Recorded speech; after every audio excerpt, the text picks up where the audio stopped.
देखी भैया, ग्राम कौड़िया टोला भुखला के कर्मठ, जुझारू और भावी महिला वार्ड पार्षद प्रत्याशी छोटी कुमारी जी के ही अबकी में भुखला के वार्ड पार्षद बनावे के बा और इन्हीं के भारी से भारी मत से विजयी बनावे के बा। निवेदक बाड़े हरदीलाल कुशवाहा जी। भूखला के जन जन में अब इहे बाटे हाला, भूखला के जन जन में अब इहे बाटे हाला। छोटी जी पार्षद बनी है बाटे बोल बाला, छोटी जी पार्षद बनी है बाटे बोल बाला। दिलवा के साफ बाड़ी नहीं कोई काला, दिलवा के साफ बाड़ी नहीं कोई काला। छोटी जी पार्षद बनी है बाटे बोल बाला, छोटी जी पार्षद बनी है बाटे बोल बाला। हर जोर जुल्म के टक्कर में संघर्ष हमारा नारा है, हर जोर जुल्म के टक्कर में संघर्ष हमारा नारा है। जो लूटता है जनता को वही दुश्मन हमारा है, वही दुश्मन हमारा है।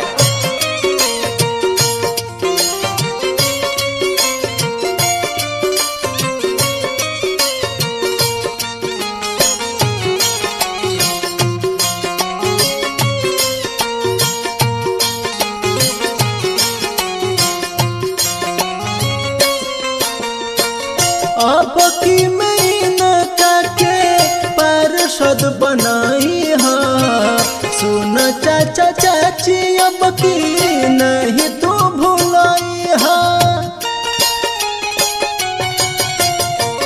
अब की महीना के पार्षद बनाई हा, सुन चाचा चाची अब की नहीं तो भुलाई हा।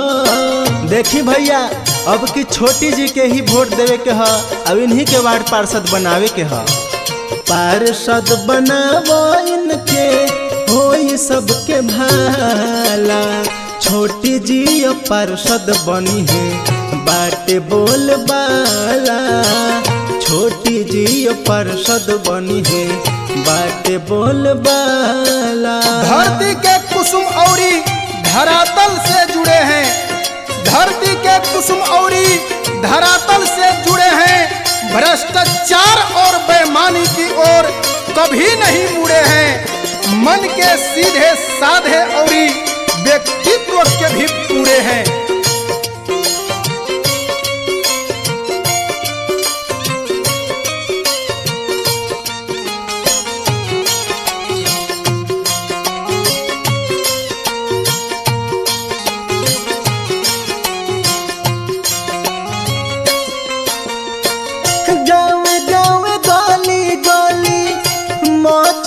शोर हो हरदीलाल के साथ बड़े रंजित किशोर हो।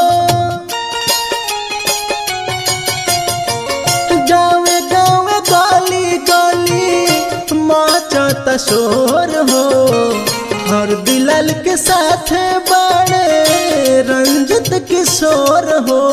तब भैया हो भुलाए के नइखे, वार्ड भुखला से छोटी कुमारी जी के ही जितावे के ह। नहीं के गाला में पही नाम के बमाला। छोटी जी पार्षद बनी है बाटे बोल बाला, छोटी जी पार्षद बनी है बाटे बोल